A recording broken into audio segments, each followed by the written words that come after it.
পরিষ্কার অবজারভেশন এবং অর্ডার ছিল, যাদের নাম বাদ যাচ্ছে তাদের কেন বাদ গেল এই ব্যাখ্যাটা দিতে হবে।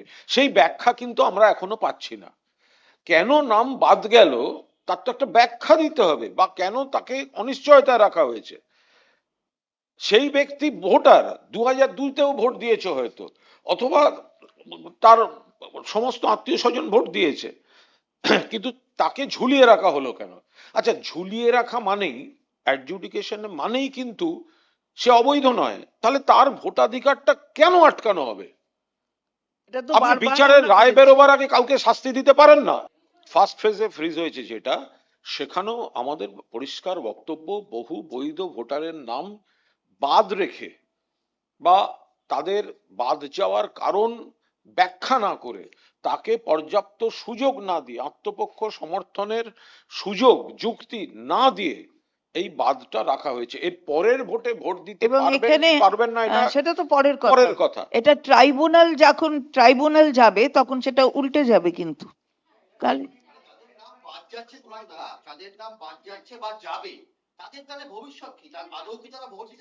সেটা 13 এপ্রিল আবার সুপ্রিম কোর্ট আছে, শুনানি আছে, সেখানে যেরকম রায় দেবে। আমাদের পূর্ণ আস্থা আছে, পূর্ণ আস্থা সুপ্রিম কোর্টের উপর।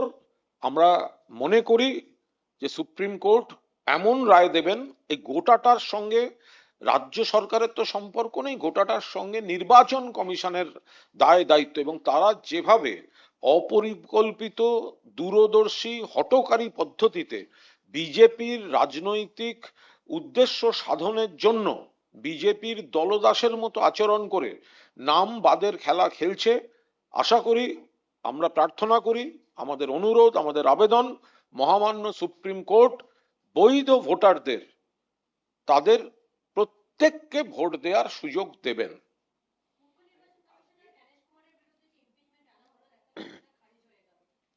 চুপি চুপি খারিজ করেছে, রাতের অন্ধকারে খারিজ করেছে। প্রকাশ্যে এতগুলি দল, তৃণমূল সহ, তারা জ্ঞানেশ কুমারের এই সম্পূর্ণ বিজেপি ঘেঁষা, বিজেপির মুখোশ, মানে উনি নিরপেক্ষতার মুখোশ পরে বিজেপির এজেন্ডায় চলছেন, একটা মুখোশধারী বিজেপি, তাকে, তার পক্ষপাতদুষ্ট মানুষের জীবন নিয়ে, অস্তিত্ব নিয়ে ছিনিমিনি খেলছেন। তাকে ইমপিচ করার যে প্রস্তাব দেওয়া হয়েছিল, এতগুলি এমপি নোটিশ, কোন রকম আলোচনা ছাড়া রাতের অন্ধকারে সেটা খারিজ করেছে বিজেপি স্পিকার। এতে আরো প্রমাণিত হয় যে Gyanesh Kumar sponsored by, patronised by BJP. Passport জমা দেওয়া সত্ত্বেও দেখা গেছে বহু মানুষের নাম ভোটার তালিকায় তোলেনি ইয়ারুরা। যেমন নন্দলাল বসুর ক্ষেত্রে গতকালকে বলা হয়েছে, তার যে পরিবারের ক্ষেত্রে হয়েছে, ভারাক্কার কংগ্রেস প্রার্থীর ক্ষেত্রে ঘটনাটা ঘটেছে। এই হয়রানিটা কেন? এটা তো পরিকল্পিত, ওরা যেন তেন প্রকারে, মানে নন্দলাল বসুর ফ্যামিলি বা এরকম অনেক মানে বিশিষ্ট পরিবার এবং মানে সাধারণ মানুষ যারা বৈধ ভোটার, পাসপোর্ট আছে মানে কি, পাসপোর্ট তো এবং পাসপোর্টটা দিচ্ছে কিন্তু কেন্দ্রীয় সরকারের বিদেশ দপ্তর। একদম। তো সুতরাং পাসপোর্ট যার আছে সে তো ভারতীয় নাগরিক বলেই পাসপোর্টটা পাচ্ছে। তো যার পাসপোর্ট আছে তাকে বাদ দেওয়া হচ্ছে, এটা দ্বিচারিতা নয়?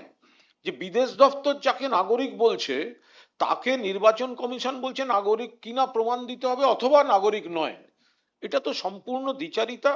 বিজেপির সুবিধা করে দেওয়ার জন্য অ্যাট দ্য কস্ট অফ বাংলার নাগরিকদের অস্তিত্বের সংকট, এই রাজনীতিটা নির্বাচন কমিশনকে দিয়ে বিজেপি করাচ্ছে।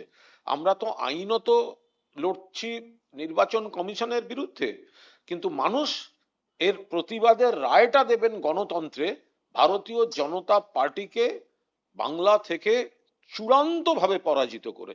কারণ এই পার্টিটার জন্যই এই লক্ষ লক্ষ কোটি কোটি মানুষ আবার নতুন করে অস্তিত্ব নিয়ে সংকটে পড়েছেন। পরিষ্কার অবজারভেশন এবং অর্ডার ছিল, যাদের নাম বাদ যাচ্ছে তাদের কেন বাদ গেল এই ব্যাখ্যাটা দিতে হবে।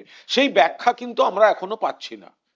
কেন নাম বাদ গেল তার তো একটা ব্যাখ্যা দিতে হবে, বা কেন তাকে অনিশ্চয়তা রাখা হয়েছে।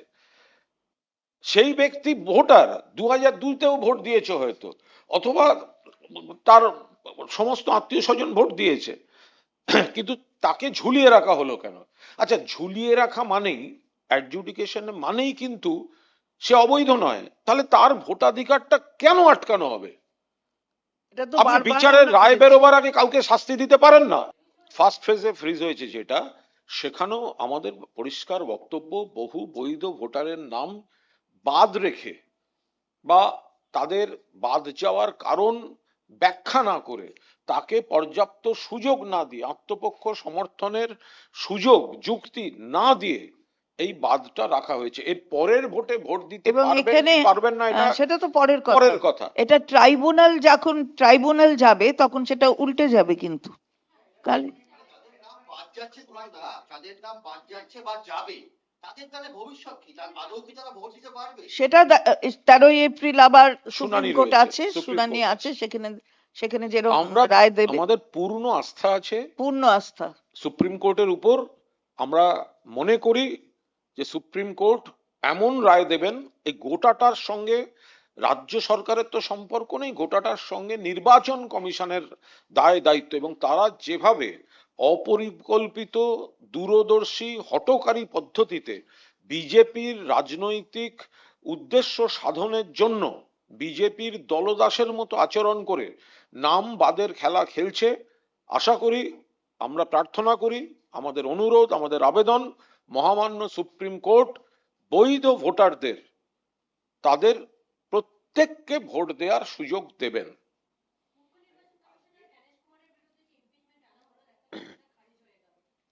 চুপি চুপি খারিজ করেছে, রাতের অন্ধকারে খারিজ করেছে। প্রকাশ্যে এতগুলি দল, তৃণমূল সহ, তারা জ্ঞানেশ কুমারের এই সম্পূর্ণ বিজেপি ঘেঁষা, বিজেপির মুখোশ, মানে উনি নিরপেক্ষতার মুখোশ পরে বিজেপির এজেন্ডায় চলছেন, একটা মুখোশধারী বিজেপি, তাকে, তার পক্ষপাতদুষ্ট মানুষের জীবন নিয়ে, অস্তিত্ব নিয়ে ছিনিমিনি খেলছেন।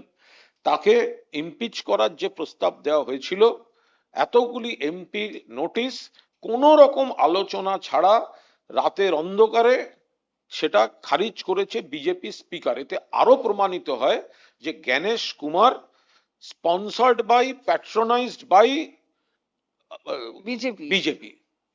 পাসপোর্ট জমা দেওয়া সত্ত্বেও দেখা গেছে বহু মানুষের নাম ভোটার তালিকায় তোলেনি ইয়ারুরা। যেমন নন্দলাল বসুর ক্ষেত্রে গতকালকে বলা হয়েছে, তার যে পরিবারের ক্ষেত্রে হয়েছে, ফারাক্কার কংগ্রেস প্রার্থীর ক্ষেত্রে ঘটনাটা ঘটেছে। এই হয়রানিটা কেন? এটা তো পরিকল্পিত, ওরা যেন তেন প্রকারে, মানে নন্দলাল বসুর ফ্যামিলি বা এরকম অনেক মানে বিশিষ্ট পরিবার এবং মানে সাধারণ মানুষ যারা বৈধ ভোটার, পাসপোর্ট আছে মানে কি, পাসপোর্ট তো সিটিজেনশিপের এবং এবং পাসপোর্টটা দিচ্ছে কিন্তু কেন্দ্রীয় সরকারের বিদেশ দপ্তর। একদম। তো সুতরাং পাসপোর্ট যার আছে সে তো ভারতীয় নাগরিক বলেই পাসপোর্টটা পাচ্ছে। তো যার পাসপোর্ট আছে তাকে বাদ দেওয়া হচ্ছে, এটা দ্বিচারিতা নয়? যে বিদেশ দপ্তর যাকে নাগরিক বলছে, তাকে নির্বাচন কমিশন বলছে নাগরিক কিনা প্রমাণ দিতে হবে, অথবা নাগরিক নয়। এটা তো সম্পূর্ণ দ্বিচারিতা।